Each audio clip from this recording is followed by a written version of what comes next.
Okay, we're here with Gilmer High School head wrestling coach Sam Snider. Now today you're having your wrestling camp.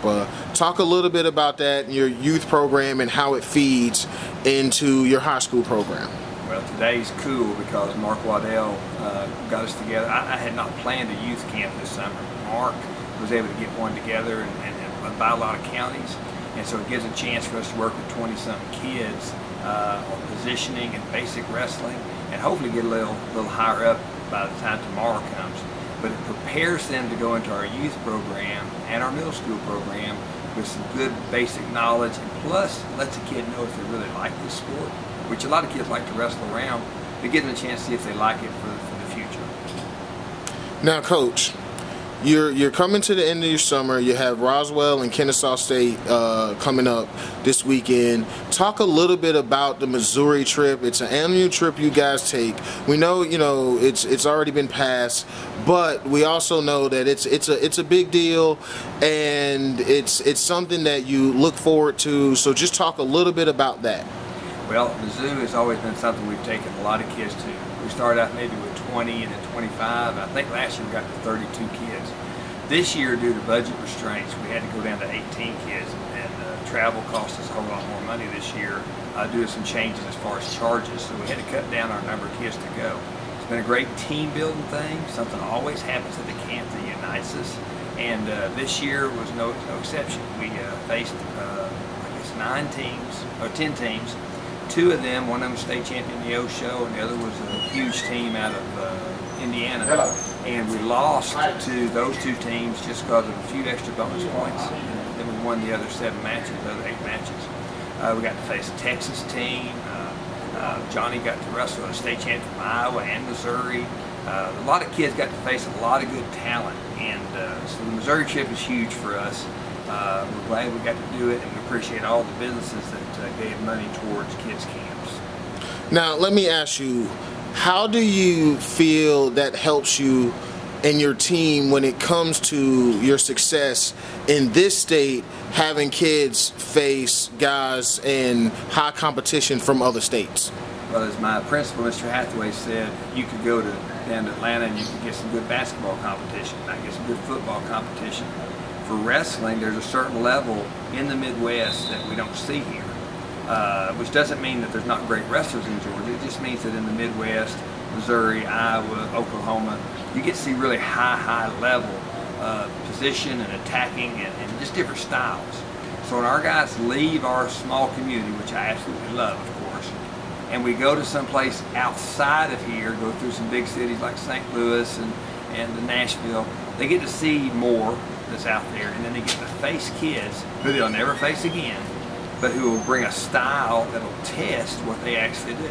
And so against good competition, we find out if we're doing the right things, if we're doing the wrong things, and we find out that Coach Smith at Mizzou, which is one of the top 5 teams in the nation, what he teaches is what we teach. It's just good, solid wrestling. It's not fancy moves, it's not clinic moves, it's not Greco or freestyle.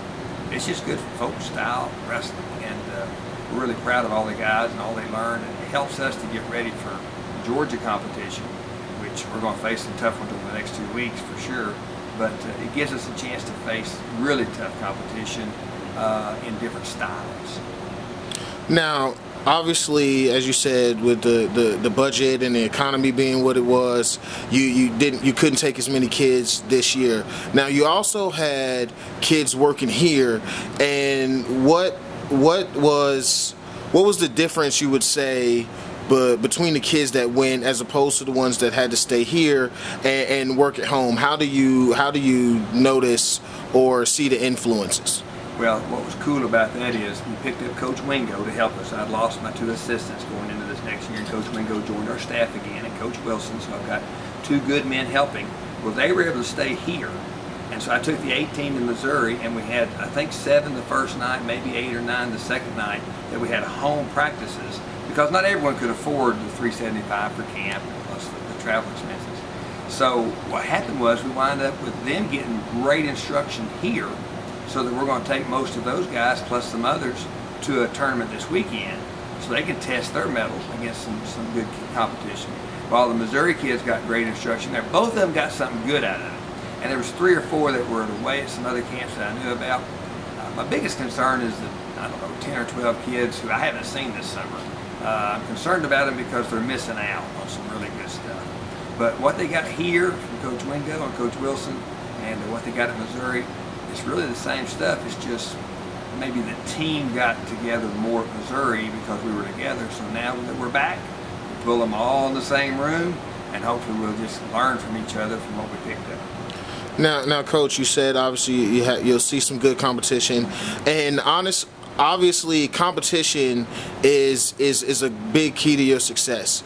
But talk about, now you had a senior class that won 7 state titles that left. Talk about how you're going to replace them, and obviously your youth program and the competition aspect in your camps, but just talk about how your strategy a little bit, and obviously I know you don't want to give too much away, but just your idea about how you will attack the upcoming season. Yeah, we did lose not just a good group of seniors, but a group of seniors that exceeded their expectations. Several of them were not picked to place, and they wound up being state runner-up or state champions, and it was cool. Now we've got a huge group of juniors that have got to fill those roles, and our biggest gaps are probably a couple in our upper weights because for graduation, and also I think 1 or 2 of my guys are going to other sports. Even got one kid who's been part of some great teams in middle school, and he's just not going to wrestle this year for some reason. So maybe I'm doing something wrong, but state championships doesn't attract kids like I thought they would. It's more about relationships. So the Missouri trips help us build relationships where they feel united with one another. And we're going to try to have kids eat, grow, lift weights, get bigger to fill those gaps. And if they can fill those gaps, we'll be a very good team. But it's going to have to be a team and not just a one-man show or just a few superstars. It's got to be a team, and that's what we're hoping for. All right, thank you, Coach, and I appreciate your time, and good luck next year. Thank you. Appreciate it.